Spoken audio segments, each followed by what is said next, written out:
Jackson Sullivan had worked security at Westbridge Tower for 12 years, and he knew every face that walked through those glass doors. So when the CEO's black sedan pulled up that Tuesday morning with a new driver behind the wheel, something immediately felt wrong. It wasn't just that Richard Hayes, the regular driver, was missing. It was the tattoo. Jackson had seen Hayes roll up his sleeves 100 times, always revealing the same eagle insignia on his left forearm. But this driver? When he reached for the door handle, Jackson spotted it. A scorpion, dark and unmistakable. In that split second, Jackson's instincts screamed danger. Within moments, he had his service weapon drawn and the sedan blocked. What happened next would reveal a kidnapping plot, save CEO Lily Daniels' life, and prove that sometimes a father's protective instincts extend far beyond his own family. Before we jump back in, tell us where you're tuning in from, and if this story touches you, make sure you're subscribed. Because tomorrow, I've saved something extra special for you. Jackson Sullivan's alarm went off at 4:45 a.m., just like it had every weekday for the past 12 years. He silenced it before the second beep, a habit formed from years of not wanting to wake his daughter, sleeping in the next room. The apartment in Oakmont Heights wasn't fancy, but it was theirs. 3 modest rooms on the 8th floor with a view of the city skyline that looked particularly beautiful during sunrise. He moved quietly through his morning routine. Coffee first, strong and black. Then a quick check of his uniform, navy blue with the Westbridge Tower security patch on the shoulder. Every crease had to be perfect, every button polished. It wasn't vanity, it was discipline. In his line of work, appearance mattered. People judged you in the first 3 seconds, and Jackson had learned long ago that looking sharp meant being taken seriously. By 5:30 a.m., he was out the door, leaving a note on the kitchen counter for his daughter Emma, reminding her about the lasagna in the fridge for dinner and to lock the door when she left for school. She was 16 now, responsible and bright. But he still worried. That was the job description for single fathers, he figured. The worrying never stopped. The commute to Westbridge Tower took 40 minutes by subway, and Jackson used that time to observe. People watching had become second nature to him. The businessman with the nervous tic who always checked his phone every 30 seconds. The college student who fell asleep standing up against the pole. The elderly woman who carried the same purple handbag and always got off at 5th Street. Patterns. Routines. Deviations from those patterns meant something worth noticing. Westbridge Tower stood 60 stories tall in the heart of the financial district, all gleaming glass and polished steel. Jackson had started working there when Emma was just 4 years old, back when his wife Sarah was still alive. Back when life looked completely different. Cancer had taken Sarah 6 years ago, and since then, it had been just him and Emma against the world. The job at Westbridge had been his anchor during those dark months. The routine, the structure, the sense of purpose.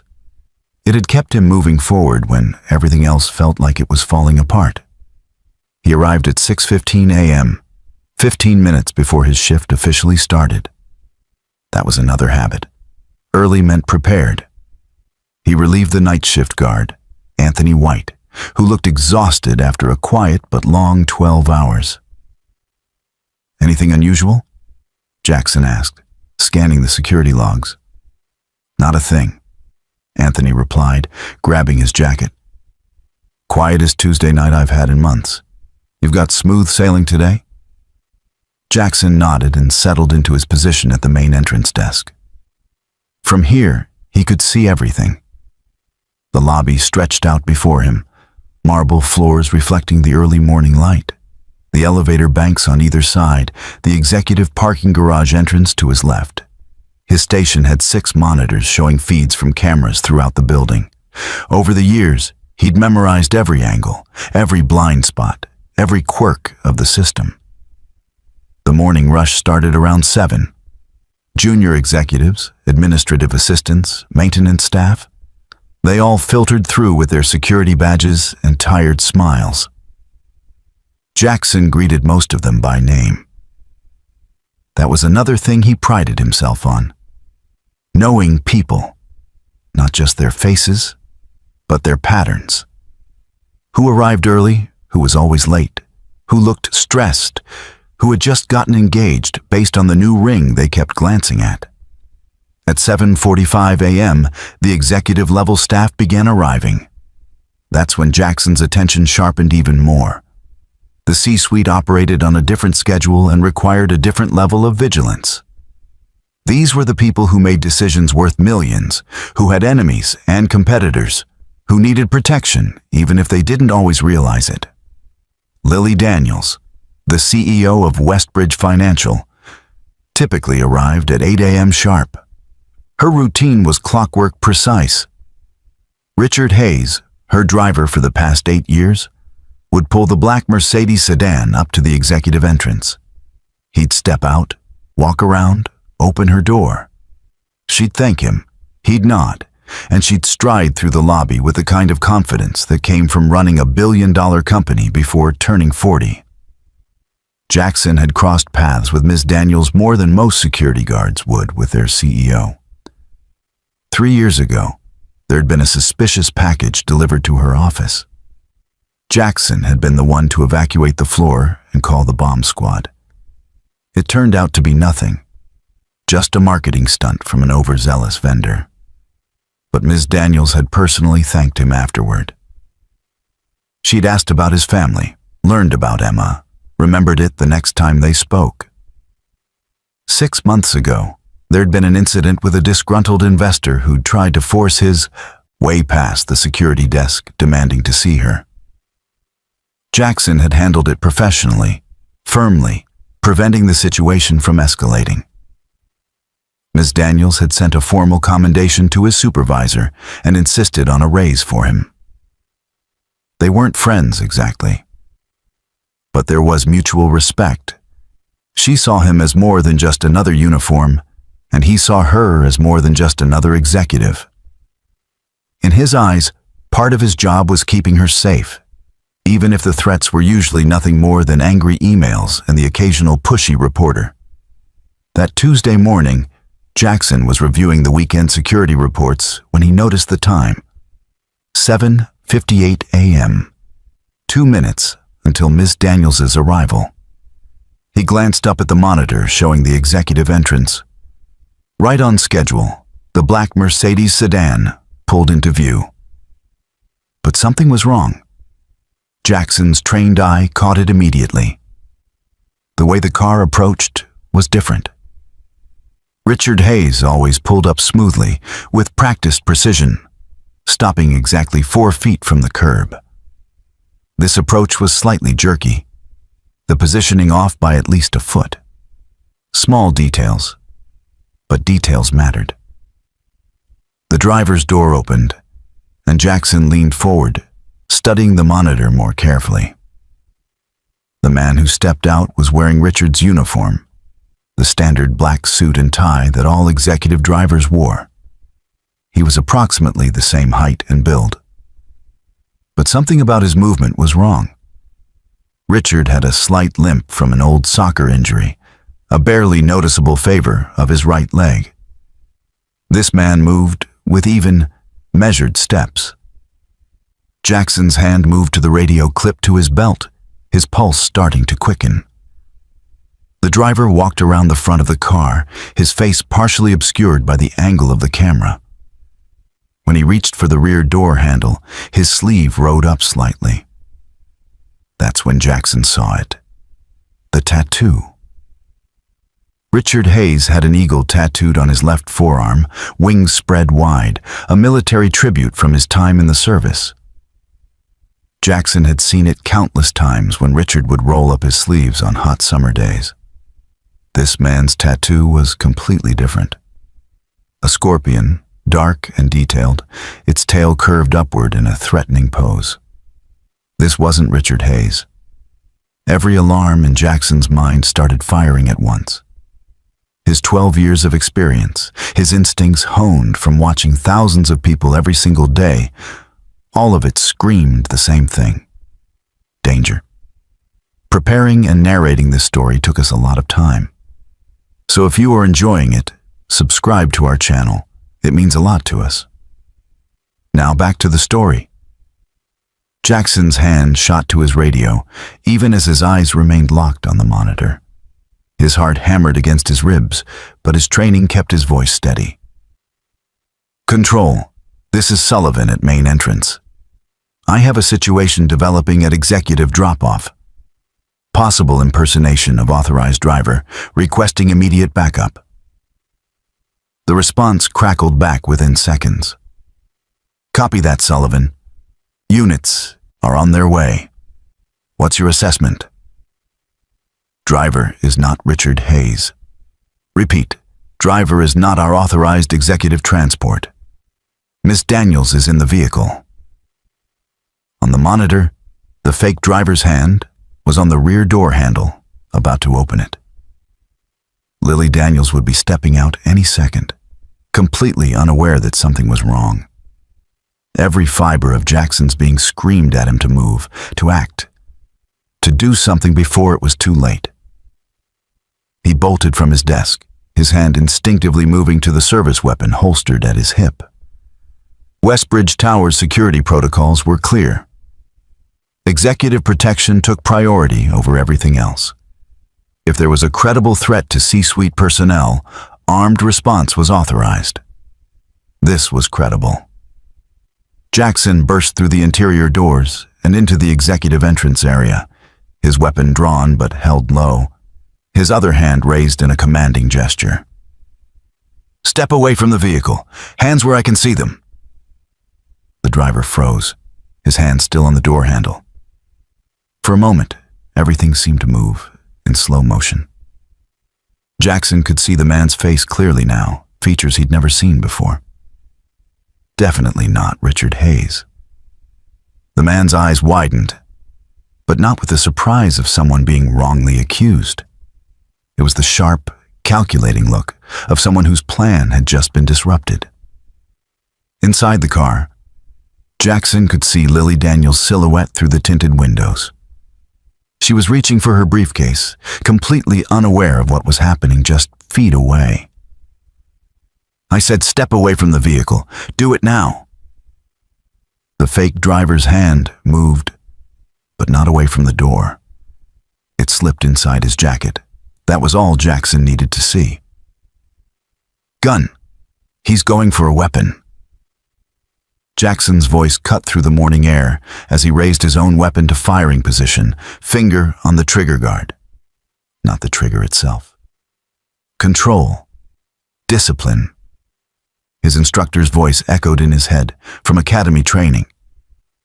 You point a weapon when you're ready to stop a threat. You fire when there's no other choice. Hands up, now. The driver's hand emerged from his jacket, empty, raised slowly above his head. But his eyes were darting, looking for an escape route, calculating his options. This wasn't over. Behind him, Jackson heard the sound of running feet. Backup was arriving. Two more security officers, Corey Daniels and Hunter Tate, came around the corner with their weapons drawn. Sullivan, what do we have? Corey called out, positioning himself to create a crossfire if needed. False driver, not Richard Hayes. Unknown subject attempting access to Miss Daniels. Possible weapon. The rear door of the Mercedes began to open from the inside. Lily Daniels was about to step out into the middle of a potential armed confrontation. Ma'am, stay in the vehicle, Jackson shouted, never taking his eyes off the fake driver. Lock the doors and stay down. There was a moment of confused silence. Then the door closed again. The locks clicked audibly. Good. She was following instructions. The fake driver's jaw clenched. His plan, whatever it had been, was falling apart. He started to lower his hands. "Keep those hands up. Don't even think about it." Hunter moved to flank from the right side, creating a triangle of coverage.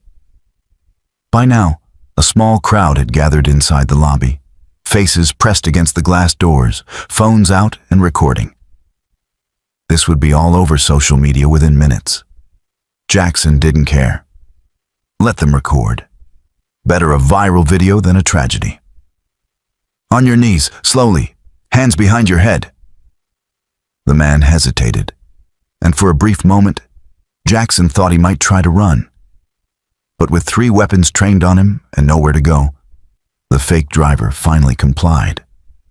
He sank to his knees, hands interlaced behind his head, his face twisted with frustration and anger. Corey moved in quickly, holstering his weapon and pulling out zip-tie restraints. Within seconds, the man's hands were secured behind his back. Hunter patted him down, pulling out a driver's license that definitely didn't say Richard Hayes, a cell phone, and from an ankle holster, a compact 9mm pistol. "Armed," Hunter confirmed, holding up the weapon. "Concealed ankle carry." Jackson felt a cold wave wash over him. He'd been right. This wasn't paranoia or overreaction. This had been a real threat. The sound of sirens filled the air as police units arrived, summoned by control the moment Jackson had called in the situation. Within minutes, the executive entrance was flooded with officers. The fake driver was hauled to his feet and walked toward a patrol car, his rights being read to him as he went. Jackson finally allowed himself to lower his weapon, engaging the safety and holstering it. His hands were steady, but he could feel the adrenaline starting to ebb, leaving behind the familiar shakiness that always came after a critical incident. A detective approached, badge already out. "I'm Detective Miles Bowen. You're the one who called this in?" "Jackson Sullivan, head of day security. That man is not our authorized driver. Richard Hayes has been Miss Daniels' driver for 8 years. I know him. That's not him." "What made you suspicious?" "His tattoo was wrong. Hayes has an eagle on his left forearm. That man has a scorpion. Different movement patterns, too. Wrong approach to the curb, no limp. Hayes has a distinctive gait from an old injury."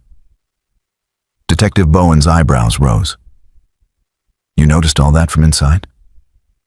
"It's my job to notice, Detective." The rear door of the Mercedes finally opened again. Lily Daniels stepped out, her face pale but composed.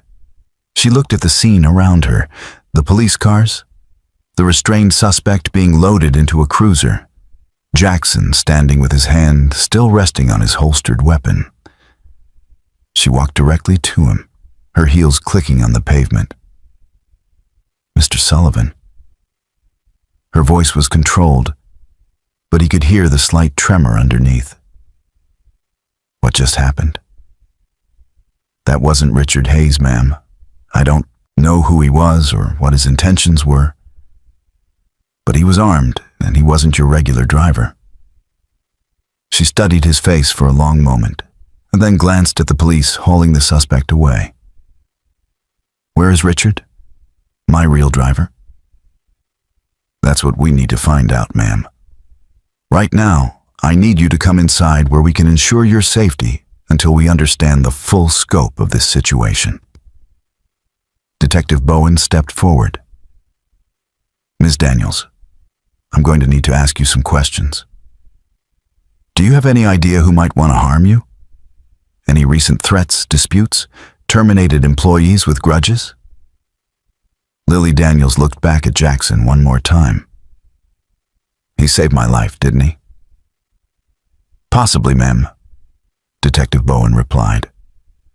"We won't know the full extent until we question the suspect and locate your real driver." The next 2 hours turned Westbridge Tower into a crime scene. Police detectives moved through the executive floor, interviewing staff and reviewing security footage. The entire building had been placed on modified lockdown, with employees allowed to leave, but no one permitted to enter without verification. Jackson sat in a conference room on the 45th floor, giving his statement to Detective Bowen for the third time. Every detail mattered. What time he'd first noticed the discrepancy, exactly what he'd observed, his decision-making process, the timeline of his response. "You've got impressive instincts, Mr. Sullivan," Detective Bowen said, closing his notebook. "Most people wouldn't have caught something like a tattoo difference from a security monitor. Most people aren't responsible for protecting 4,000 employees and executives," Jackson replied. "In this job, you learn to see patterns. When something breaks the pattern, you pay attention." A knock on the conference room door interrupted them. Another detective entered, this one looking urgent. "Bowen, we found the real driver. He's alive." Relief flooded through Jackson's chest. "Where?" "Storage unit facility about 6 miles from here. Tied up, blindfolded, but unharmed. He's being transported to the hospital for evaluation now, but he's talking. Says he was ambushed this morning when he went to pick up the car from the garage. 2 men, they knocked him out, took his uniform and credentials." Detective Bowen stood up. "2 men? We only have 1 in custody. That's the problem. There's an accomplice still out there." The words hung in the air like a physical threat. Jackson's mind immediately went to Lily Daniels. Where is Miss Daniels right now? In her office with 2 patrol officers stationed outside. That's not enough. Jackson was already moving toward the door. If there's a second person involved in this, they might try another approach. He didn't wait for permission. His security clearance gave him access to every floor in the building, and he used it now, heading straight for the executive suite on the 60th floor. Detective Bowen followed, along with 3 other officers. The elevator ride felt impossibly long. Jackson's mind raced through possibilities. A coordinated attack on a CEO meant serious planning. This wasn't a random crime of opportunity. Someone had put resources into this. Time, money, intelligence gathering. The question was why. The elevator doors opened onto the executive floor, and immediately Jackson knew something was wrong. The reception desk was empty. It should never be empty during business hours. His hand moved to his weapon. "Detective," he said quietly, gesturing toward the abandoned desk. Bowen saw it too and signaled his officers to spread out. They moved down the hallway with weapons drawn, clearing each office systematically. Jackson led them toward Lily Daniels' corner office at the end of the corridor.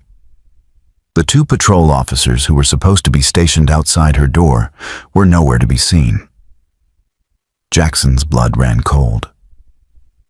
He pressed himself against the wall beside the door, listening. He could hear voices inside. One was definitely Lily Daniels. But there was another voice, male, speaking in low, threatening tones. Detective Bowen positioned his team. 1 officer moved to the opposite side of the door. 2 more took positions further back to provide cover. Bowen looked at Jackson and mouthed, "On 3. Jackson nodded. His heart was pounding, but his hands were steady. This was what training was for. This was why he'd spent 12 years perfecting his skills, staying sharp, staying ready. Bowen counted silently with his fingers. 1, 2, 3. The door burst open, and they flooded into the office. The scene inside made Jackson's training take over completely. A man in maintenance coveralls had Lily Daniels backed against the window, one hand gripping her arm. He wasn't holding a weapon, but his other hand was raised in a threatening gesture. The 2 patrol officers were on the floor, unconscious but breathing, cable ties binding their hands. "Police, let her go." The man spun, his eyes wide with panic. For a moment, he looked like he might try to use Lily as a shield. But then he saw 4 weapons pointed at him, and his shoulders sagged in defeat. "It's over," Detective Bowen said firmly. "Step away from her. Now." The man released Lily's arm and raised his hands slowly. She immediately moved away from him, crossing the office to stand behind the protective wall of officers. Her composure was cracking now, her breath coming in short gasps. Jackson kept his weapon trained on the suspect as other officers moved in to restrain him. Only when the man was in handcuffs and being read his rights did Jackson lower his gun. "Miss Daniels, are you hurt?" She shook her head, unable to speak for a moment. When she finally found her voice, it was barely a whisper. "He said he was here to fix the air conditioning. I didn't even question it." Then he disabled the officers outside and locked the door. The maintenance worker, now secured, glared at them with pure hatred. "You have no idea what she's done, what that company has done." "Save it for your lawyer," Detective Bowen said coldly, nodding for the officers to remove him. As they led the second suspect away, paramedics arrived to check on the unconscious patrol officers. Both were starting to come around, groggy but responsive. They'd been hit with some kind of fast-acting sedative, likely administered through a taser or dart. Detective Bowen turned to Lily Daniels. "Miss Daniels, I think it's time you told us if there's any reason someone would go to these lengths to get to you." She sat down heavily in her desk chair, her usual confidence shattered. "There's a lawsuit, a class action, environmental contamination from one of our subsidiary companies. We've been fighting it for 2 years. It's worth hundreds of millions. Anyone make direct threats? Dozens of them. My lawyers have been forwarding them to the FBI. But most of them are just angry emails, people venting. I never thought anyone would actually try something like this." Jackson holstered his weapon and moved to check the window, making sure there were no other threats. From 60 floors up, the city spread out below like a map. Millions of people going about their lives, completely unaware of how close they'd just come to a major tragedy. "Mr. Sullivan?" He turned to find Lily Daniels looking at him with an expression he'd never seen on her face before. Vulnerability mixed with profound gratitude. "You saved my life. Twice in one day. Just doing my job, ma'am." "No." She shook her head firmly. "Your job is to check badges and monitor cameras. You went beyond that. You noticed what no one else would have noticed. You acted when others might have hesitated. You didn't stop even after the first suspect was caught. That's not just doing a job. That's something else entirely." Jackson didn't know what to say to that. He'd just been following his instincts, the same instincts that had kept his daughter safe all these years. The same protective drive that made him watch strangers on the subway and memorize patterns in his building. Detective Bowen closed his notebook and looked at Jackson with newfound respect. "Sullivan, we're going to need you to come down to the station to give a full statement once things settle here." But off the record, that was some damn fine security work. The police station downtown was a stark contrast to the gleaming towers of the financial district. Fluorescent lights hummed overhead, casting everything in a harsh, institutional glow. Jackson sat in an interview room, his third cup of coffee growing cold on the table in front of him.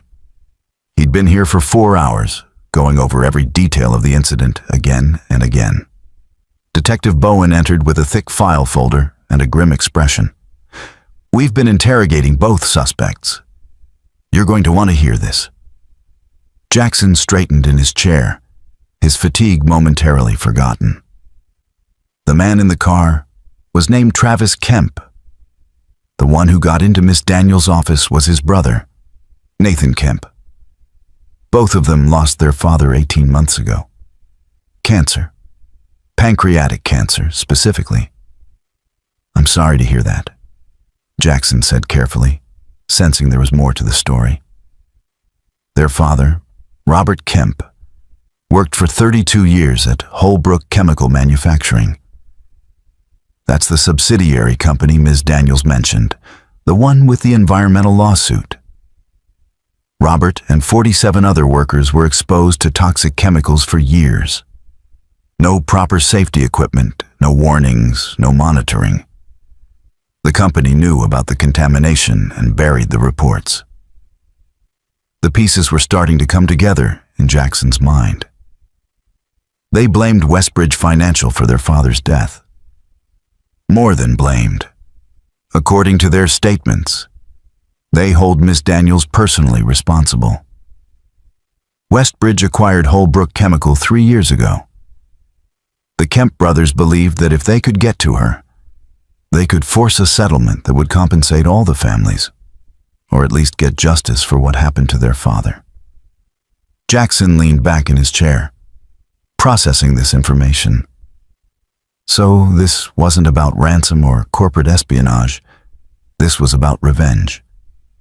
Revenge and desperation, Detective Bowen confirmed. Nathan Kemp kept saying during his interview that nobody was listening, that they'd tried everything legal, every proper channel, and nothing was happening. So they decided to take matters into their own hands. What was their actual plan? Travis was supposed to drive Ms. Daniels to a remote location. Nathan would meet them there. They were going to force her to sign documents admitting corporate knowledge of the contamination and agreeing to full compensation for all affected families. They had cameras set up, planning to live stream it and release it to the media before anyone could stop them. Jackson shook his head slowly. That's not how justice works. No, it's not. But when people feel powerless, when they feel like the system has failed them, they do desperate things. Doesn't make it right, but it makes it understandable. A heavy silence settled over the room.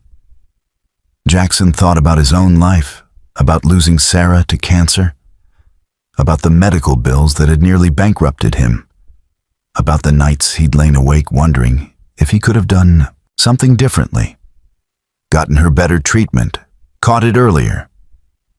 He understood rage born from loss. He understood the desire to make someone pay when the universe felt unbearably unfair. But he also understood that violence solved nothing, that crossing that line meant destroying yourself in the process of trying to destroy others. What happens to them now? Jackson asked. Multiple felonies. Kidnapping, assault on police officers, attempted kidnapping of Miss Daniels, weapons charges. They're looking at serious prison time. And the lawsuit? The environmental contamination case? Detective Bowen closed the file folder. That's above my pay grade. But between you and me, this incident is going to shine a spotlight on that case like nothing else could. Every news outlet in the country is going to be digging into it now. Sometimes the wrong way to get attention accidentally becomes the right way to get justice. Jackson stood up, his muscles stiff from sitting so long. Am I free to go? Yeah, we have everything we need for now. You'll probably have to testify when this goes to trial, but that won't be for months. Sullivan, I meant what I said earlier. You did exceptional work today. Have you ever considered a career in law enforcement? I have a daughter to raise, and a steady job that lets me be home for dinner most nights. That's worth more to me than any career change. Detective Bowen nodded with understanding. Fair enough. Go home, get some rest. You've earned it. The sun was setting as Jackson finally left the police station. He checked his phone and found 17 missed calls and 36 text messages. Most were from Emma, increasingly worried about why he wasn't answering. A few were from colleagues at Westbridge, and 3 were from a number he didn't recognize. He called Emma first. "Dad. Oh my God, where have you been? I saw the news. They're saying there was an attempted kidnapping at your building and that a security guard stopped it, and I couldn't reach you and I was freaking out." "I'm okay, sweetheart. I'm fine. I've been at the police station giving statements. I'm on my way home now." "Was it you? Were you the guard they're talking about?" Jackson hesitated, then decided there was no point in lying. "Yeah, it was me." There was a long pause on the other end.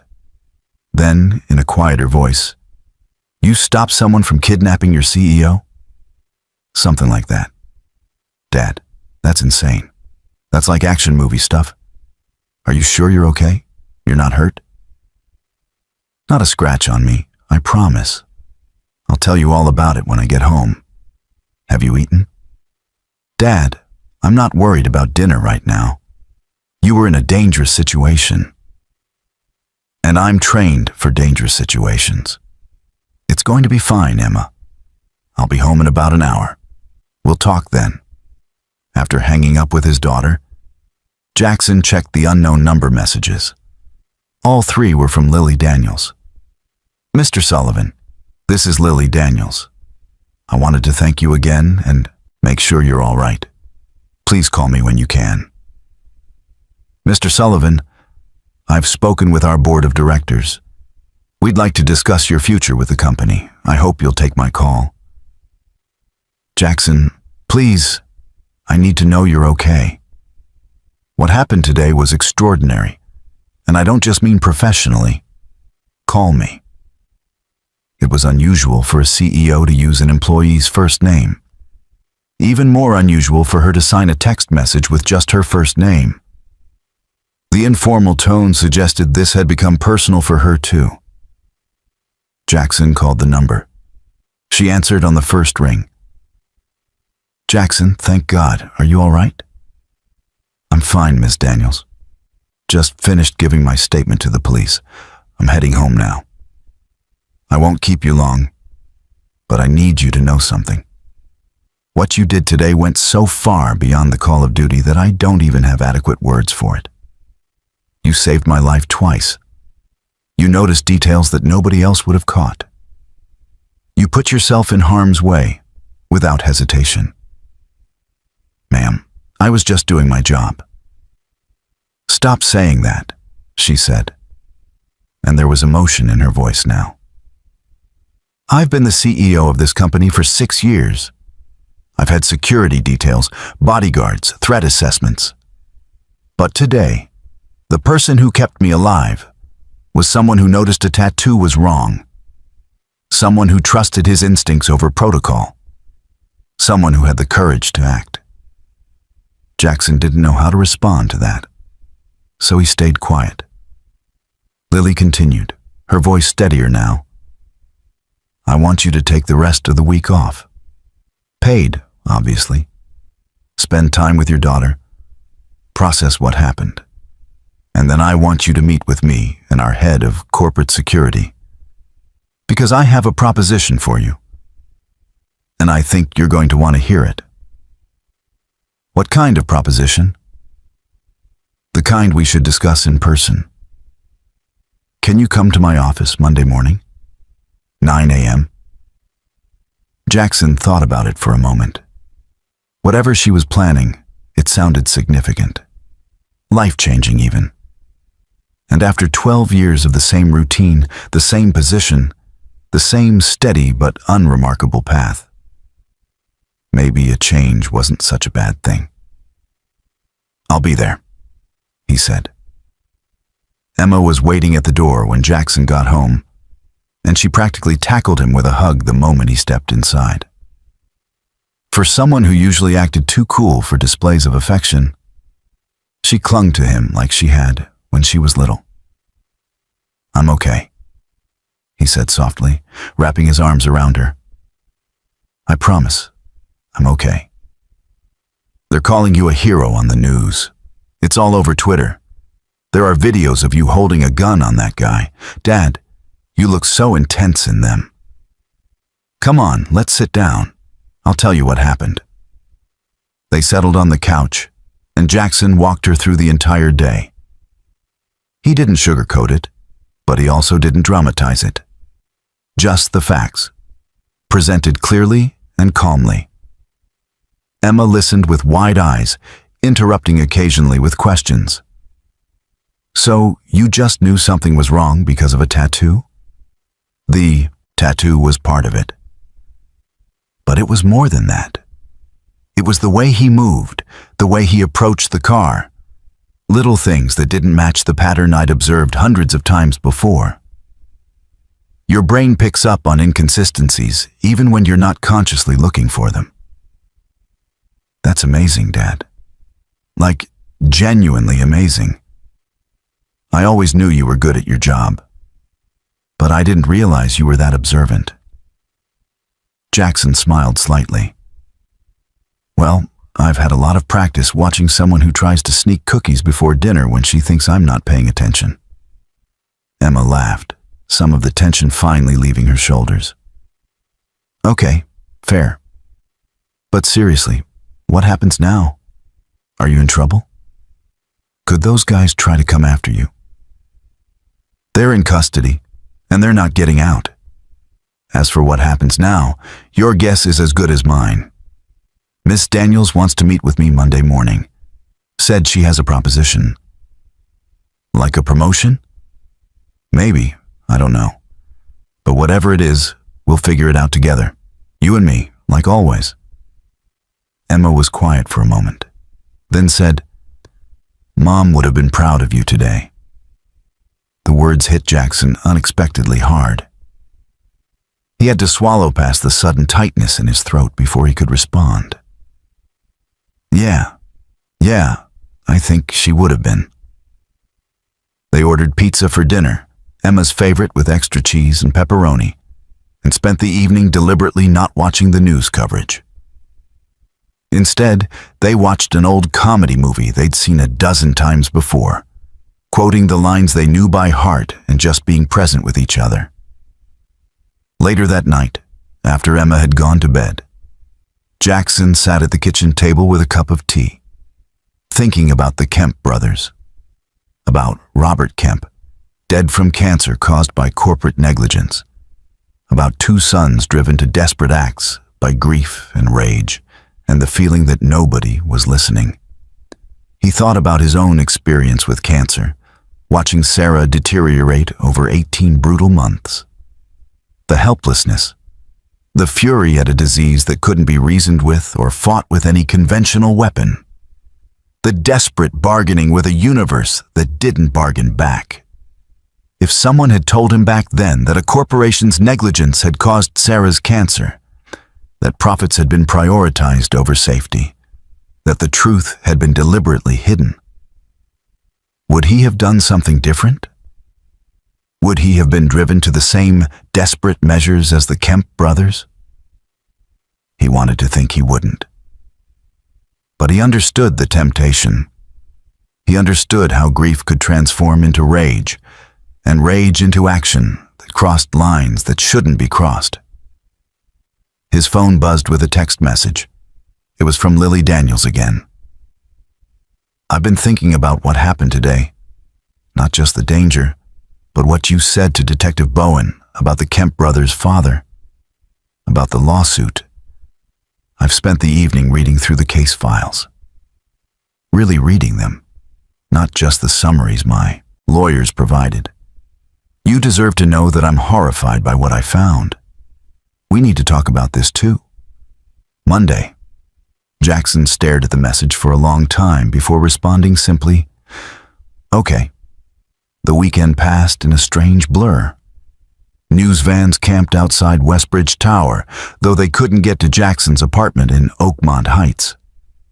Reporters called his phone constantly until he finally turned it off.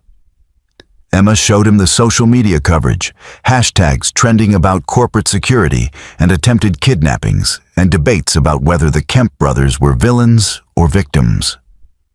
People are really divided on this, Emma said, scrolling through Twitter threads. Some people are saying they're terrorists who deserve maximum sentences. Others are saying they're desperate people pushed too far by a system that doesn't care about workers. What do you think? Jackson asked. Emma considered the question seriously. I think they were wrong to do what they did. Like, obviously wrong. You can't kidnap people. But I also think I understand why they felt like they had no other choice.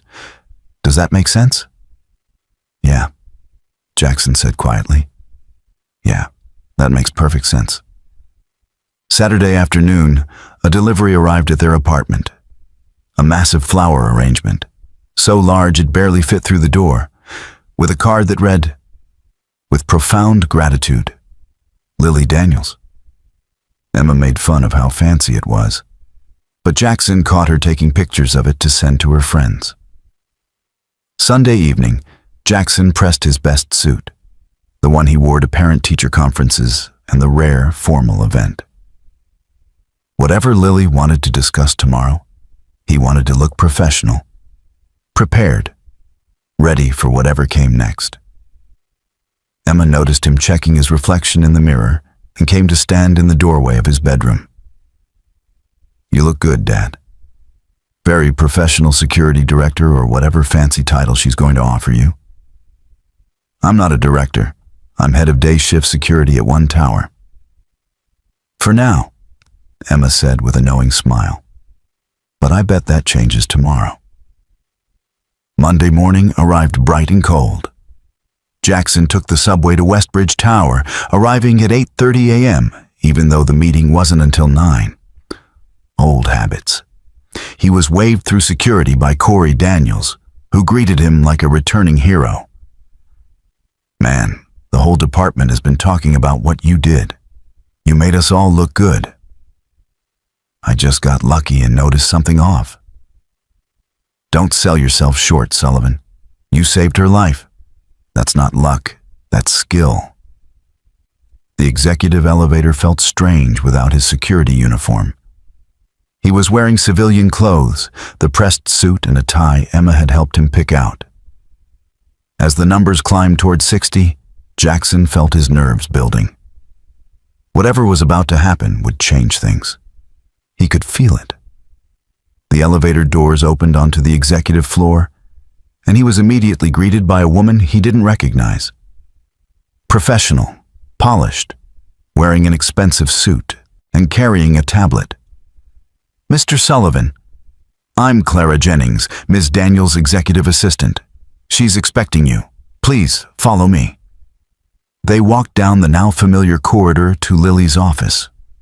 The door was open, and she was standing by the window, looking out at the city below. She turned when she heard them approach, and Jackson was struck by how different she looked from the terrified woman he'd protected just days ago. She was back in control, back in command. But there was something else in her expression now. Something that looked like resolve. "Jackson, thank you for coming. Please, have a seat." Lily Daniels gestured to the leather chairs arranged around a small conference table near the window. Jackson sat, acutely aware of how surreal this moment was. A week ago, he'd been checking badges at a security desk. Now he was in the CEO's office, being served coffee by an executive assistant. Clara excused herself, closing the door behind her. Lily sat across from Jackson, her hands folded on the table, her expression serious.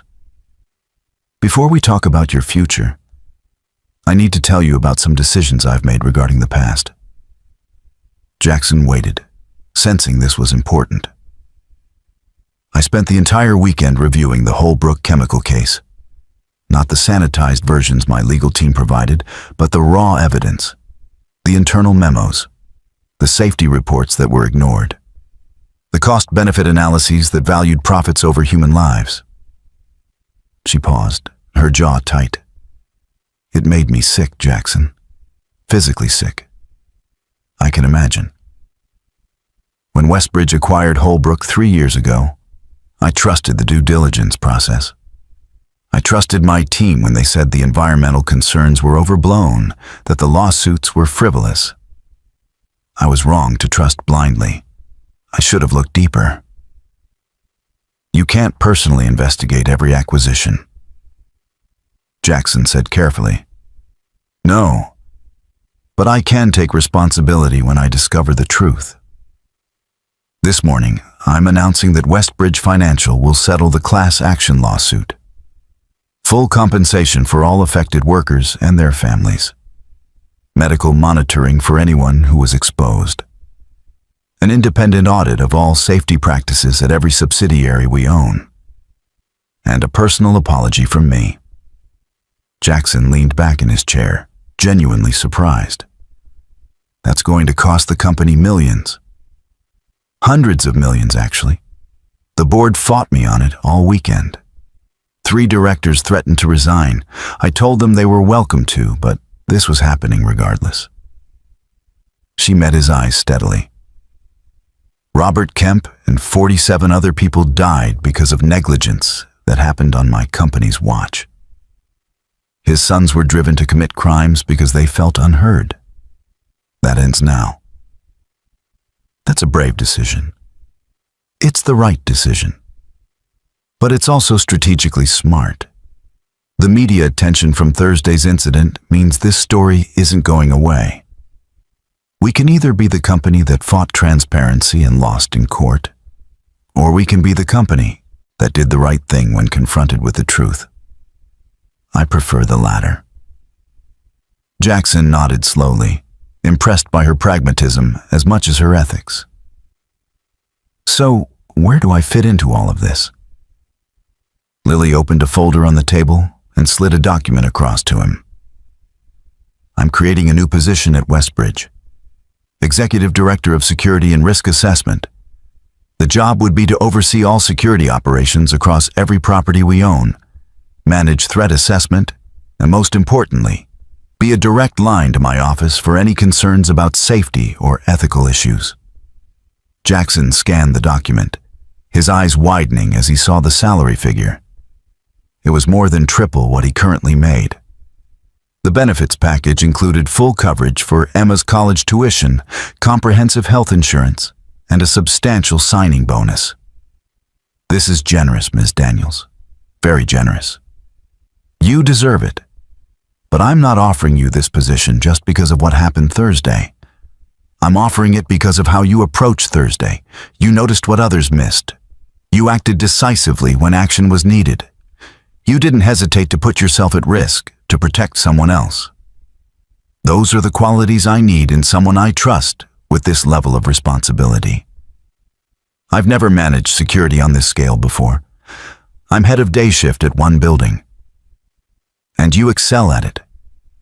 You know every person who walks through those doors. You understand patterns, threats, vulnerabilities. That kind of attention to detail scales up.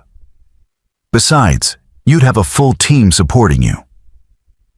This isn't about technical expertise. It's about judgment and instinct. You've proven you have both. Jackson set the document down, his mind racing. This was the opportunity of a lifetime. Financial security for him and Emma. A chance to do meaningful work at a higher level. Recognition for years of dedication and skill. But it was also a massive responsibility. Traveling to different properties, longer hours, more stress, less predictability. Emma was 16 now, increasingly independent. But she still needed him, especially with college approaching in 2 years. Can I ask you something personal, Ms. Daniels? Of course. Why does this matter so much to you? Not just the job offer, but the settlement, the changes you're making. You could have handled this quietly, let your lawyers manage it, minimize the financial impact. Instead, you're taking full responsibility publicly. Why?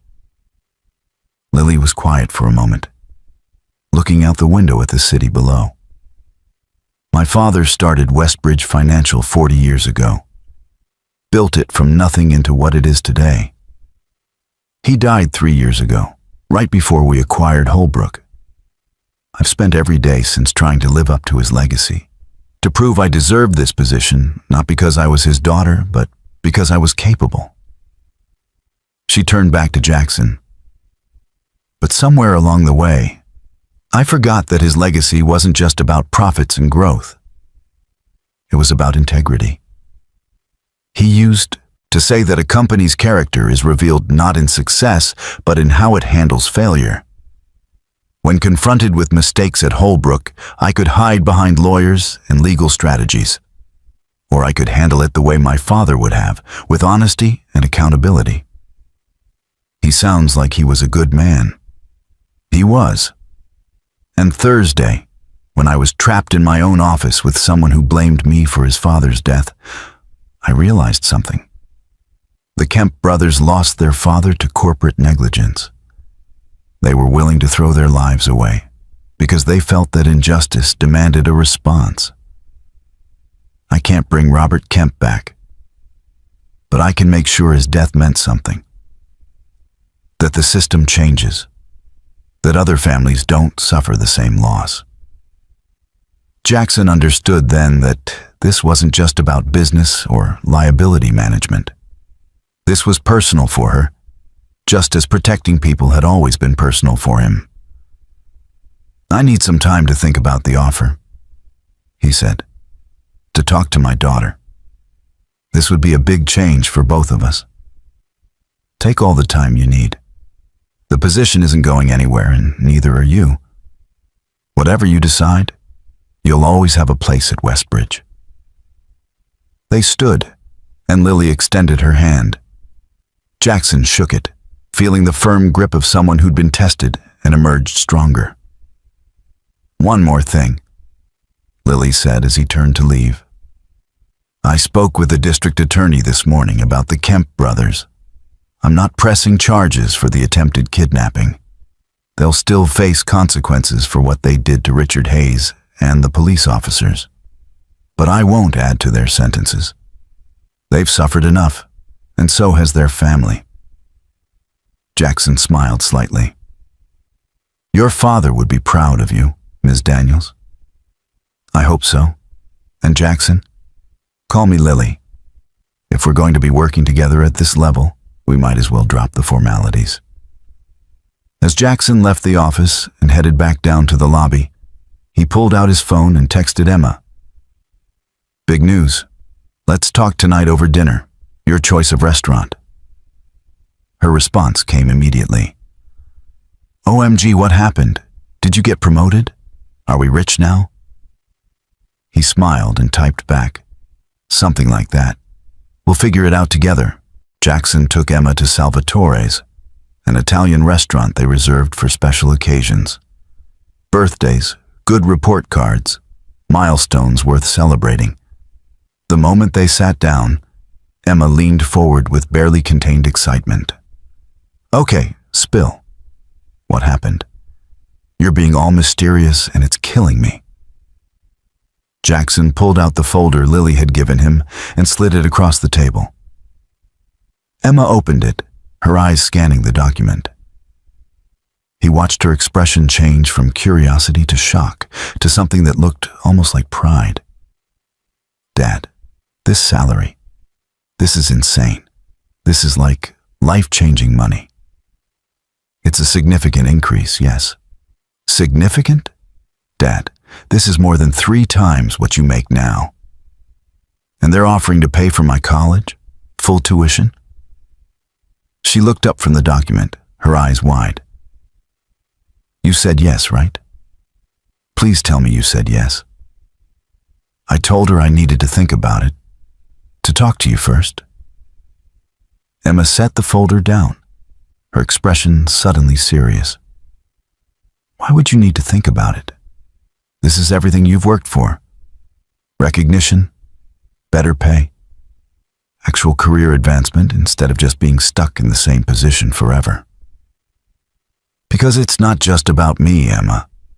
This job would mean longer hours, more travel, more stress. I'd be overseeing security at multiple properties, not just Westbridge Tower.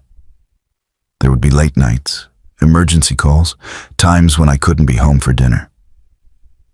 I'm 16, Dad. I can handle you working late sometimes. I know you can. But that's not the point.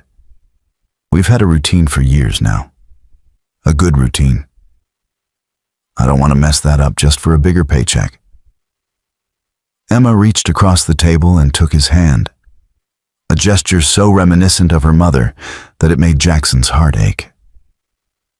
Dad, you've spent my entire life putting me first, making sure I was okay, that I had everything I needed, that you were always there when I needed you. And I love you for that. But it's okay to do something for yourself too. This isn't about me. It's about us. Then let me tell you what I think about us. I think you're amazing at what you do. I think you notice something nobody else would have noticed, and you save someone's life because of it. I think you've earned this opportunity 100 times over, and I think Mom would want you to take it. Jackson felt his throat tighten at the mention of Sarah. Your mom always said that family came first. And you've proved that every single day for the past 6 years. But Dad, this job offer isn't going to take you away from me. You'll still be living in the same apartment. We'll still have dinner together most nights. You'll still help me with my homework and embarrass me in front of my friends and all the normal dad stuff. The only difference is you'll be doing work that challenges you, that uses all your skills, that pays you what you're actually worth. When did you get so wise? I learned from the best. Emma squeezed his hand. Take the job, Dad. You deserve this. The waiter arrived with their food, and they spent the rest of dinner talking about what the new position would mean practically. Emma had questions about everything. Would he need to buy new suits? Would he get an office? Would he have people working under him? Her enthusiasm was infectious, and Jackson found himself getting excited about possibilities he'd been too cautious to fully consider. After dinner, they walked through the neighborhood, the autumn air crisp and cool. Emma linked her arm through his, something she hadn't done since she was little. Can I tell you something? She said quietly. Always. Sometimes I worry that you've put your whole life on hold because of me. That you don't date or have hobbies or do anything for yourself because you think you have to be this perfect single dad who sacrifices everything for his kid. Jackson stopped walking, turning to face her. Emma, you're not a burden. You've never been a burden. Being your father is the best thing I've ever done. I know that. But Dad, I'm going to college in 2 years. And then what? You'll be alone in that apartment, still working the same security desk, still living the exact same routine you've had for over a decade. That scares me. I want you to have a life beyond being my dad. I have a life. You have a routine. There's a difference. She looked up at him with Sarah's eyes, so earnest and caring. Take the job. Build something for yourself. Because in 2 years, when I leave for college, I want to know that you're okay, that you have purpose and challenge and growth. Not just an empty apartment and the same old security desk. They started walking again, and Jackson thought about what she'd said. He'd been so focused on stability, on maintaining the safe routine that had gotten them through Sarah's death and its aftermath, that he hadn't considered what came next. Emma was right. She was growing up, building her own life. Maybe it was time for him to do the same. When they got home, Jackson went to the small desk in the corner of the living room where he kept important documents. He pulled out an old photo album, one he hadn't opened in months. Pictures of Sarah, of their early years together, of Emma as a baby. Near the back, he found the photo he was looking for. It was from a company picnic at his old job before Sarah got sick. She was laughing at something, her head thrown back, pure joy on her face. On the back, in her handwriting, were words he'd forgotten. "So proud of my ambitious husband. Keep reaching for more." He'd taken the safe path after she died, the stable, predictable job that let him be present for Emma.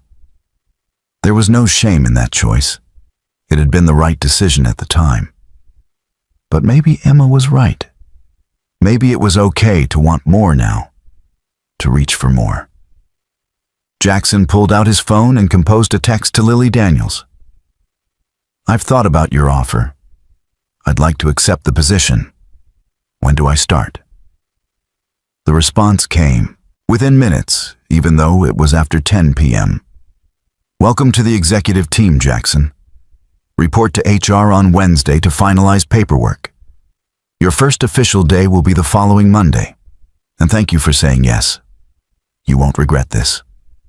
Emma appeared in the doorway, toothbrush in hand. "Did you text her?" "I accepted the job." She grinned, rushed over, and hugged him tightly. "Good. Now I can tell all my friends that my dad is basically a corporate executive. That's way cooler than head of day shift security. I'm glad my career choices improve your social standing. Hey, I take my wins where I can get them." She pulled back, suddenly serious again. "I'm really proud of you, Dad. For saving Ms. Daniels, for getting this opportunity, for being brave enough to take it, even though change is scary. When did you become the parent in this relationship? Someone has to keep you on track." She kissed his cheek and headed toward the bathroom. "Don't stay up too late. Big executive types need their beauty sleep." After she'd gone to bed, Jackson sat on the couch with a cup of tea, thinking about the path that had led him here. 12 years at the same job. 12 years of watching, learning, perfecting his craft. All of it building toward a moment when those skills would matter in a way he'd never anticipated. He thought about the Kemp brothers, sitting in jail cells. Their attempt at justice having failed spectacularly. He thought about Robert Kemp, dying from exposure to chemicals that could have been prevented with proper safety measures. He thought about Lily Daniels, making the difficult choice to take responsibility and pay the cost of past mistakes. Everyone in this story had been changed by what happened last Thursday. The question was whether those changes would lead to growth or destruction. Jackson picked up his phone again and searched for information about the Holbrook chemical case. The news was already reporting on Westbridge Financial's decision to settle. The coverage was surprisingly positive, praising Lily's transparency and the company's willingness to make things right. Several articles mentioned that the decision came after an attempted kidnapping that had exposed the depth of anger surrounding the case. One article included interviews with affected families. Many expressed relief that they'd finally be compensated, that their loved ones' suffering would be acknowledged. A few mentioned the Kemp brothers specifically, saying they understood the desperation even if they didn't condone the methods. It was messy and complicated, the way real life always was. No clear villains or heroes, just people making choices under impossible circumstances and living with the consequences. Jackson's phone buzzed with another text. This one was from Corey Daniels, his colleague from the security desk. "Heard you're moving up to the executive floor. Congrats, man. You earned it. Drinks on you when you get your first executive paycheck." He smiled and replied, "Deal. But I'm still buying the first round this week. Old habits." As Jackson finally headed to bed, he passed Emma's room and saw her light was still on. He knocked gently. "Come in." She was sitting up in bed, laptop open, clearly supposed to be doing homework, but probably on social media. "Everything okay?" he asked. "Yeah. I was just thinking about what you said at dinner." about how this changes things for us? Having second thoughts about me taking the job? No, the opposite actually. I was thinking about how this is kind of perfect timing. You get this amazing opportunity right when I'm old enough to not need you hovering over me every second. It's like the universe finally decided to cut you some slack. The universe and I aren't exactly on speaking terms. Maybe you should be. Because from where I'm sitting, things are starting to look pretty good for the Sullivan family. Jackson sat on the edge of her bed, like he used to when she was little, and wanted him to stay until she fell asleep. You really think your mom would be okay with this? With me taking on more responsibility, being less available? Dad, Mom died when I was 10. I don't remember everything about her, but I remember she was always pushing you to dream bigger. She'd be thrilled that you finally listened. She was good at that, pushing me to be better. She was good at a lot of things, including choosing someone to build a life with. Emma closed her laptop and set it aside. Now go to bed. You have a big week ahead of you, Mr. Executive Director. Wednesday morning, Jackson walked into the HR department on the 23rd floor of Westbridge Tower, feeling distinctly out of place. He was still in his security uniform since he hadn't officially transitioned to the new role yet. But everyone seemed to know who he was and why he was there. Clara Jennings, Lily's executive assistant, met him at the reception desk. Good morning, Jackson. Ready for the whirlwind? As ready as I'll ever be. She led him through a maze of cubicles to a corner office where the director of human resources, a sharp-eyed woman named Edith Walsh, was waiting with a stack of paperwork that looked intimidating. Mr. Sullivan, welcome. Please sit down. We have quite a bit to cover. The next 3 hours were a blur of forms, policies, benefit selections, and orientation materials. Edith walked him through the executive compensation package, explaining stock options and performance bonuses and retirement matching that made his head spin. This was a completely different world from the hourly wage and basic benefits he'd been operating under for the past 12 years. You'll also need to complete executive leadership training, Edith explained, sliding another folder across the desk. It's a 2-week intensive program that covers management strategy, crisis communication, corporate governance, and legal compliance. Classes are held at our training facility upstate. 2 weeks? I can't be away from home for 2 weeks. Actually, the program is designed for working professionals. It's structured as long weekends, 4 sessions over the next 2 months. Friday afternoon through Sunday evening. Your daughter would only be without you for a couple of nights at a time? Jackson relaxed slightly. That was more manageable. Okay. When does it start? First session is next weekend, if you're available. The sooner you complete the training, the sooner you can take full operational control of your new department. After HR, Clara walked him up to the 60th floor to see his new office. It was located 3 doors down from Lily's, a corner space with windows overlooking the city, a massive desk, a conference table, and enough room for a small seating area. This is temporary, Clara said, noting his stunned expression. Once the renovations are complete on 58, the entire security operations center will be relocated there. You'll have a proper command center with monitoring stations, tactical planning rooms, and a full staff. But for now, this will be your base. Jackson walked to the window, looking out at the skyline. From this height, the city looked different. Smaller somehow, more manageable. He could see Oakmont Heights in the distance, the building where Emma was probably sitting in English class right now, completely unaware that her father was standing in an executive office trying not to panic. Overwhelming? Clara asked kindly. A little bit, yeah. That's normal, But Lily has complete confidence in you, and her instincts are usually right. You saved her life. Now she's giving you the tools to save others. The rest of the week was a crash course in corporate executive life. Jackson met with the heads of every department, learning the organizational structure and understanding how security intersected with operations, finance, legal, and facilities management. He sat in on executive meetings, taking notes furiously and trying to keep up with discussions about quarterly projections and strategic initiatives.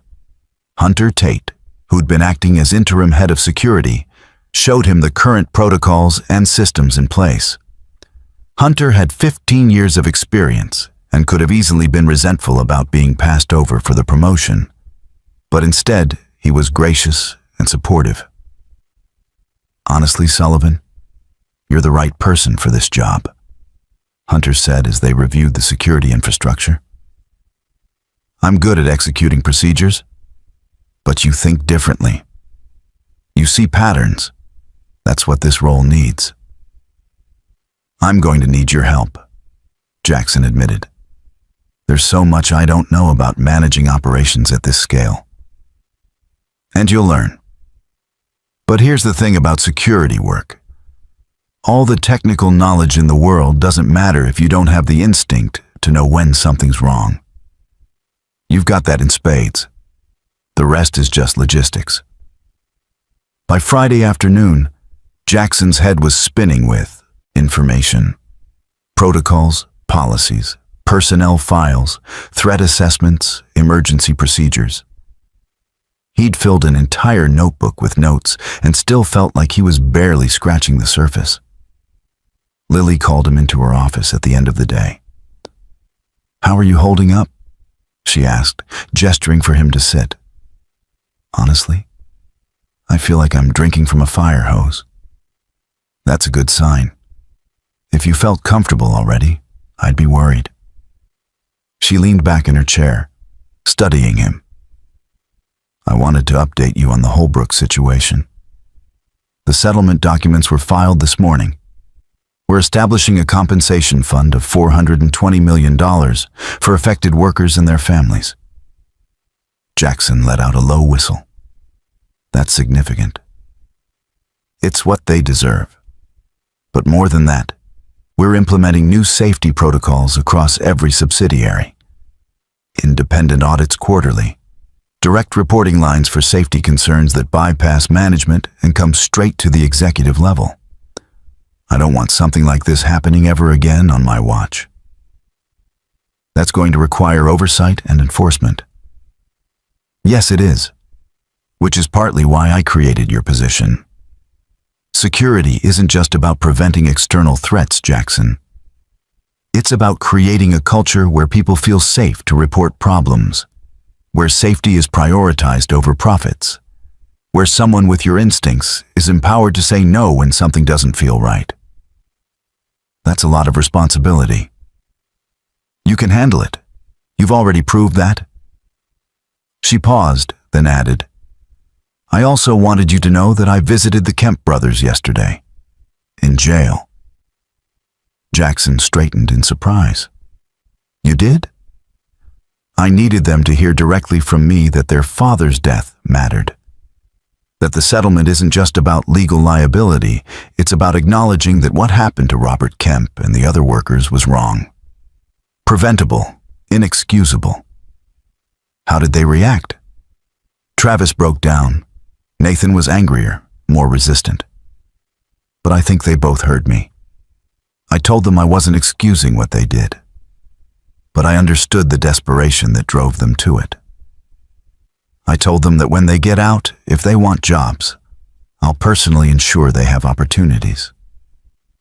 Not at Westbridge necessarily, but somewhere." Jackson shook his head in amazement.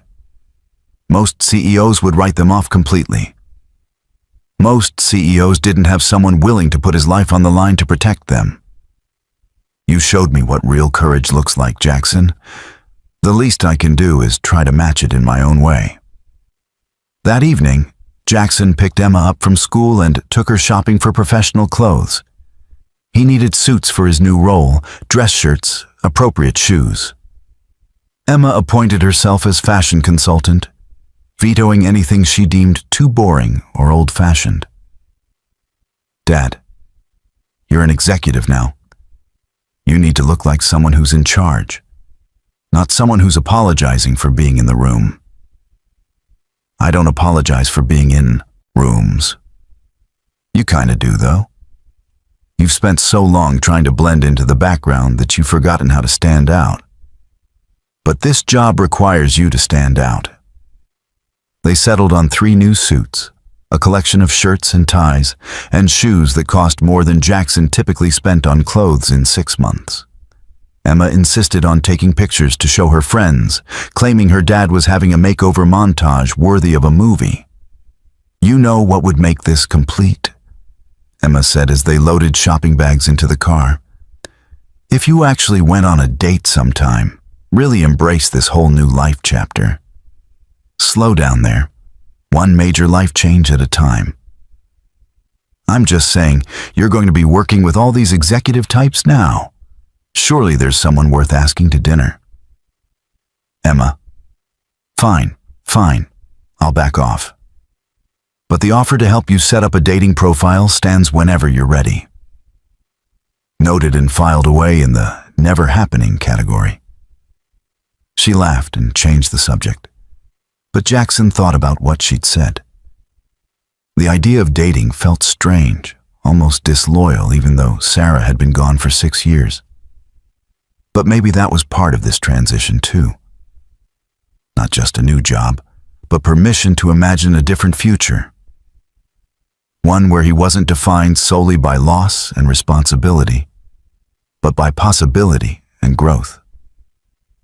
The following Monday, Jackson walked into Westbridge Tower in one of his new suits, his security badge replaced with an executive access card.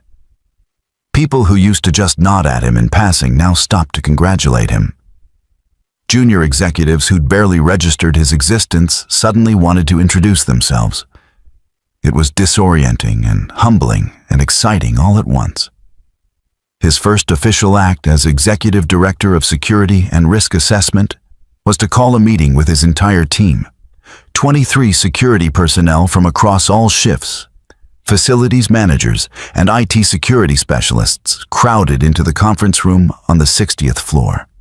Jackson stood at the head of the table, looking at the faces watching him with a mixture of curiosity and respect.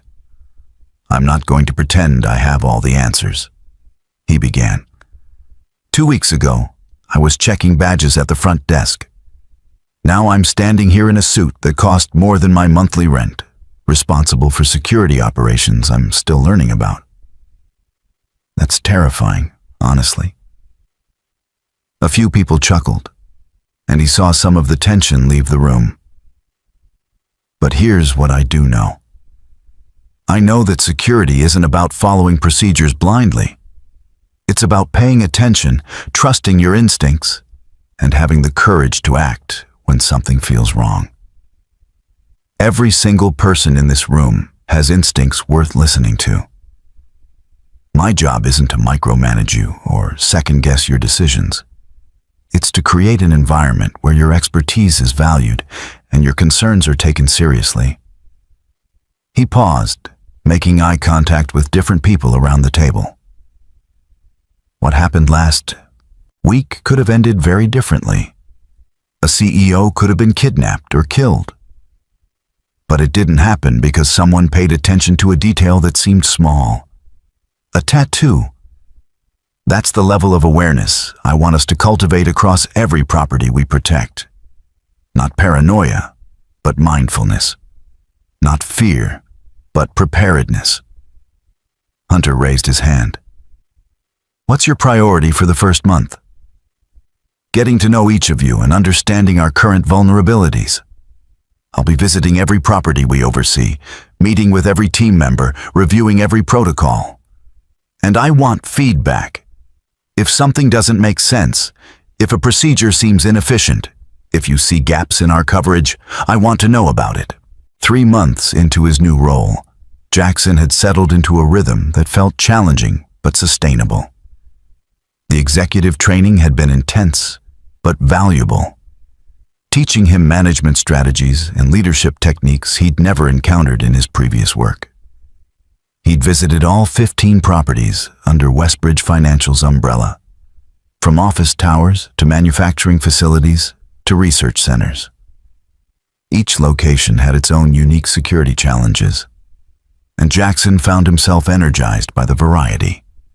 He implemented new training protocols, upgraded surveillance systems, and most importantly, created channels for security personnel at every level to report concerns directly to his office without fear of retaliation. Emma had adjusted to his new schedule better than he'd expected. Yes, there were more late nights and occasional emergency calls, but they still had dinner together most evenings. She'd started applying to colleges, and the financial security of his new position meant she could consider schools that would have been financially impossible before. On a Tuesday afternoon in February, Jackson received a call from Detective Bowen. "Sullivan, thought you'd want to know the Kemp brothers accepted a plea deal this morning. Travis got 3 years with possibility of parole after 18 months. Nathan got 5 years due to the assault on the police officers. Could have been much worse given the charges they were facing." That's good news, I think. It is. The judge took into account Miss Daniels declining to press kidnapping charges and the circumstances surrounding their actions. The prosecutor's office also received letters from 43 families affected by the Holbrook contamination, all asking for leniency. Turns out the Kemp brothers have a lot of support in that community. After hanging up, Jackson walked down to Lily's office. Clara waved him through, and he found Lily reviewing architectural plans for a new building project. Detective Bowen just called. The Kemp brothers took a plea deal. Lily set down the plans, her expression thoughtful. "I heard. My lawyers called an hour ago, 3 and 5 years respectively. You did the right thing, not pursuing the kidnapping charges." "Did I? Sometimes I wonder. They committed serious crimes, put people at risk. Pointing a gun at someone, even in desperation, crosses a line." "It does. But you also recognize that they were driven by grief and a system that failed them. Mercy isn't the same as excusing what they did. My father used to say that justice without compassion is just revenge in a suit and tie." She smiled slightly. "I think he'd approve of how this was handled. Speaking of which, the first round of Holbrook compensation payments went out last week. I've been monitoring any potential security issues related to it, but so far the response has been overwhelmingly positive. $420 million buys a lot of positive response. It's not just the money, it's the acknowledgement. You gave those families something more valuable than a settlement. You gave them validation that their suffering mattered." Lily stood and walked to the window, looking out at the city. "Do you ever think about how random it all is? If you hadn't noticed that tattoo, if you hadn't trusted your instincts, everything could have gone so differently. Not just for me, but for the Kemp brothers, for all those families waiting for justice." "I think about it constantly," Jackson admitted. The chain of small decisions that led to that moment. Richard Hayes mentioning his military service tattoo in casual conversation months ago. Me actually paying attention and remembering it. The Kemp brothers choosing impersonation over some other approach. All these tiny dominoes falling in exactly the right sequence. Makes you believe in fate, or just the importance of paying attention. Lily turned back to him. "How's the family counseling program coming along?" This was one of Jackson's initiatives, something he'd proposed after learning more about the Holbrook situation. Westbridge now offered free counseling services to families of any employee who died from workplace-related causes going back 10 years. It was a small gesture in the grand scheme of things, but it mattered. We've had 73 families reach out so far. The response has been incredible. A lot of people just need someone to talk to, someone to acknowledge that their loss was real and significant. That was a good idea, Jackson. I wish I'd thought of it years ago. You're thinking of it now. That's what matters. A comfortable silence settled between them, the kind that develops between people who've been through something significant together. "Can I ask you something personal?" Lily said. "Of course." "Do you ever regret taking this job? The longer hours, the added stress, the weight of responsibility." Jackson considered the question carefully. "There are hard days. Days when I'm exhausted and miss the simplicity of just checking badges and monitoring cameras. But regret? No. This job has challenged me in ways I didn't know I needed. It's given Emma and me financial security I never thought we'd have. And it's allowed me to make changes that actually matter. To prevent the kind of tragedy that drove the Kemp brothers to desperation. I'm glad. Because I can't imagine doing this without you now. You've become indispensable, Jackson. Not just as security director, but as someone I trust completely."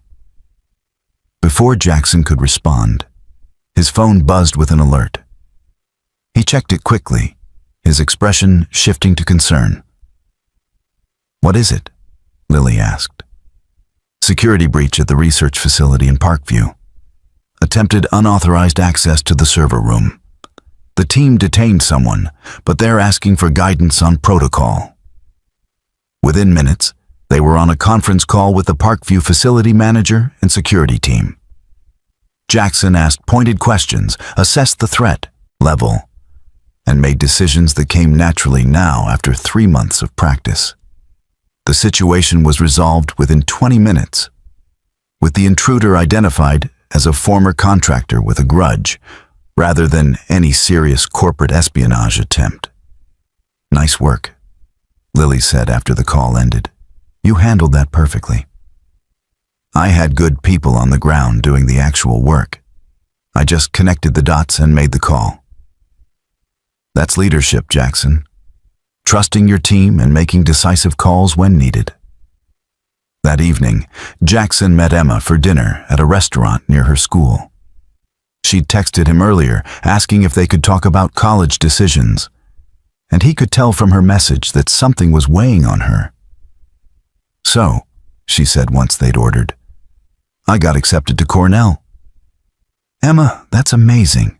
Congratulations." "Thanks. But there's something else. I also got accepted to Metro State with a full academic scholarship."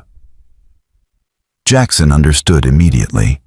Cornell was prestigious and far away, requiring significant financial investment despite his improved salary.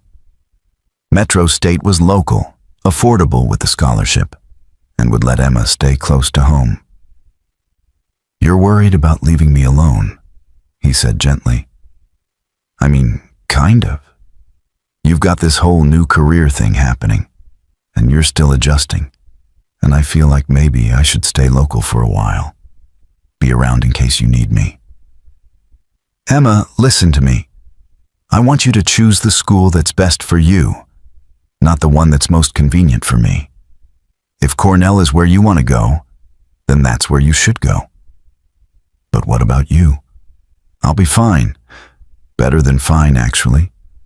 I've got a job I love, colleagues I respect, and the financial security to visit you whenever I want. Besides, you've been taking care of me for long enough. It's time for you to focus on your own life. I haven't been taking care of you. You have, though. You've been my anchor, Emma. My reason to keep going when things were hard. But you know what? I'm stable now. Genuinely stable, maybe for the first time since your mom died. And that means you're free to fly as far as you want to go." Emma's eyes filled with tears. "I'm going to miss you so much." "I'm going to miss you too." But we'll talk every day, and I'll visit, and you'll come home for holidays. And when you graduate, I'll be in the front row cheering louder than any other parent there." They spent the rest of dinner talking about Cornell, about her major options, about roommate selection and campus life. Emma's excitement grew as they talked, her earlier worry fading as she allowed herself to imagine the future without guilt. When Jackson got home that night, he found himself in front of the photo album again, looking at pictures of Sarah. He imagined what she'd think of everything that had happened. The job offer, the Kemp brothers, Emma getting into Cornell, all of it. He thought she'd be proud. Proud of how they'd survived her loss, of how Emma had grown into such a thoughtful and caring person, of how he'd finally taken a chance on something bigger than his comfortable routine. "We're going to be okay," he said quietly to the photo. "Emma's going to Cornell. I'm actually good at this executive thing. We're going to be okay." The next morning, Jackson walked into Westbridge Tower with renewed purpose. He had meetings scheduled with department heads, a site visit to plan for the following week, and a proposal to write about enhanced background check procedures for contracted services. As he rode the elevator to the 60th floor, he thought about the Kemp brothers serving their sentences, about Robert Kemp and the other workers whose suffering had finally been acknowledged, about Lily Daniels choosing integrity over convenience, about Emma preparing to start her own adventure. All of it connected, a web of decisions and consequences and second chances. The elevator doors opened, and Jackson stepped out into his new life, ready for whatever came next. 6 months had passed since that Tuesday morning when Jackson Sullivan noticed a tattoo that didn't belong. The incident had become something of a legend within Westbridge Financial, the story retold in break rooms and executive meetings as an example of the importance of attention to detail and trusting your instincts. But for Jackson, it was simply the moment that changed everything.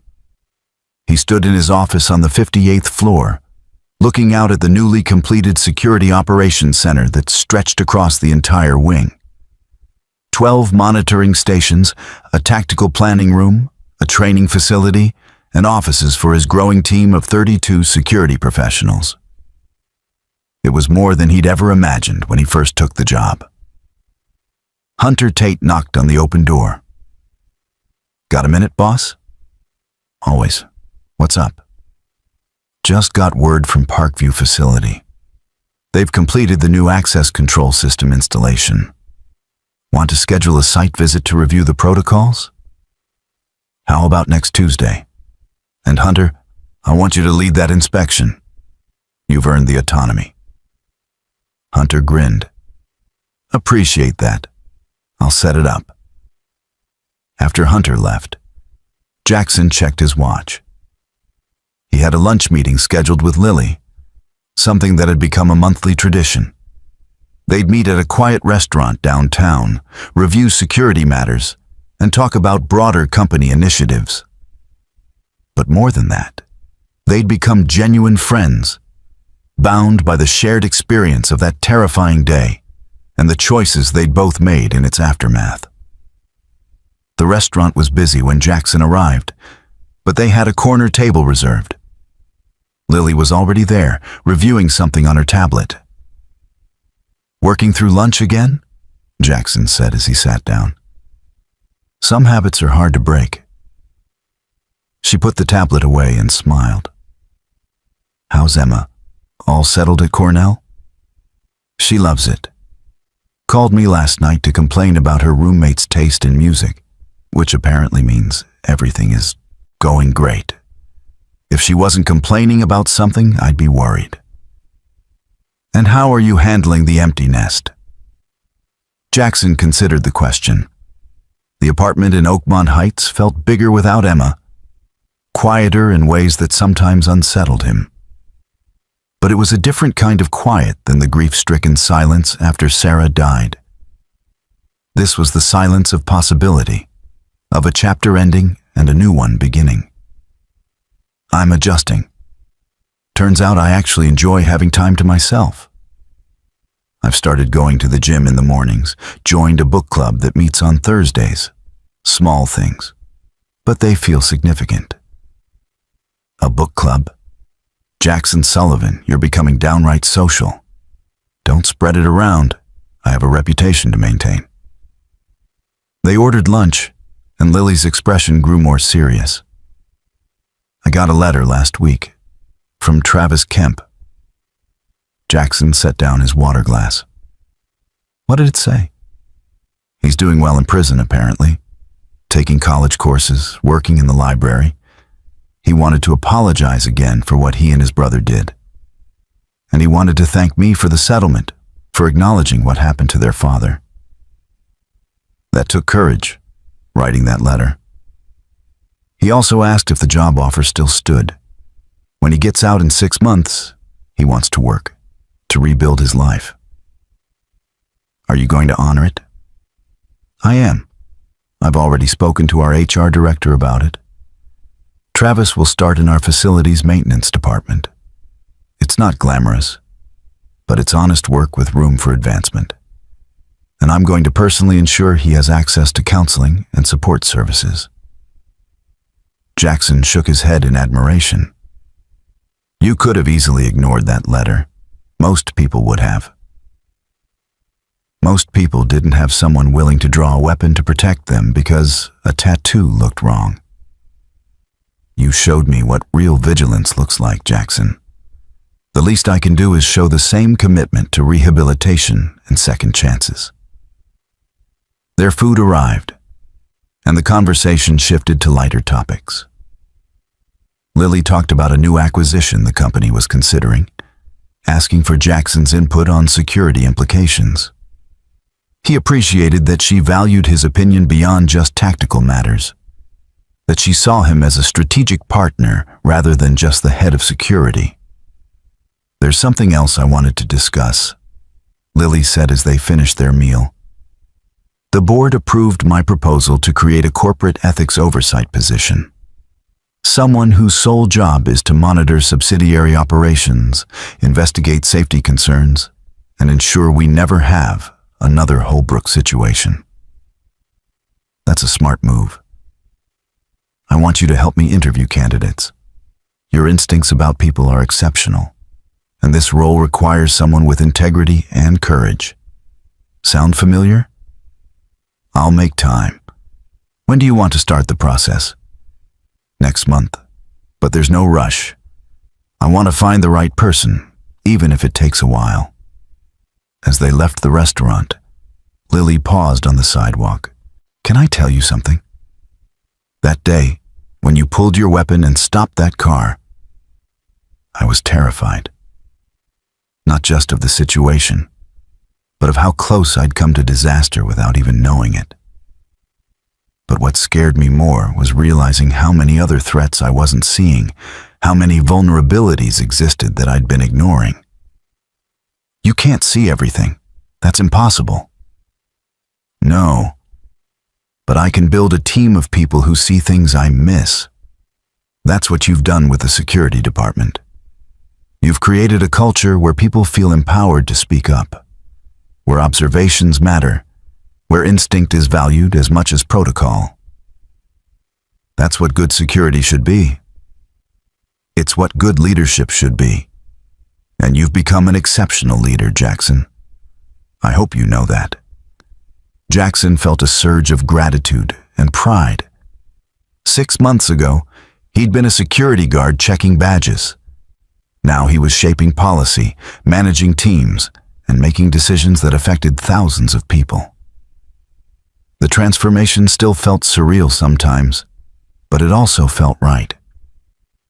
That evening, Jackson video called Emma. She answered from her dorm room, textbooks spread across her desk in organized chaos. Hey, Dad. How was your day? Good. Had lunch with Lily, reviewed some new protocols. Nothing too exciting. How about you? I aced my economics midterm, and I joined the debate team. Our first competition is next month, and I was thinking maybe you could come watch? I'll be there. Just send me the details." They talked for 20 minutes about her classes, her friends, her adjustment to college life. Jackson could hear the confidence in her voice, the excitement about her future. This was what he'd been working toward all these years. Not just keeping her safe, but giving her the foundation to thrive. After they hung up, Jackson walked to his window and looked out at the city lights. Somewhere out there, Travis and Nathan Kemp were serving their sentences, thinking about the choices that had led them to that moment. Richard Hayes was back at work, driving Lily to and from the office with a new appreciation for routine normalcy. 43 families affected by the Holbrook contamination were receiving compensation and counseling, their suffering finally acknowledged. All of it connected back to one moment, one observation, one decision to act. Jackson thought about the speech he'd given to his security team on his first day, about paying attention, trusting instincts, having courage to act when something felt wrong. Those principles had guided him for 12 years at a security desk, and they guided him still in his executive role. The only difference now was scale and impact. His phone buzzed with a security alert from one of the properties. Minor issue, already being handled by the on-site team, but protocol required executive notification. Jackson reviewed the report, approved the response plan, and made a note to follow up in the morning. This was his life now. Challenges and responsibilities that would have overwhelmed him 6 months ago, but felt manageable now. More than manageable, actually. They felt purposeful. Jackson pulled out his phone and opened the photo of Sarah he kept there. "I think we did okay," he said quietly. "Emma's thriving. I'm growing. We're going to be all right." And for the first time since losing her, he truly believed it. The city hummed below, millions of people going about their lives, unaware of the security systems and vigilant professionals working to keep them safe. Unaware of the single father who'd noticed a wrong tattoo and changed everything.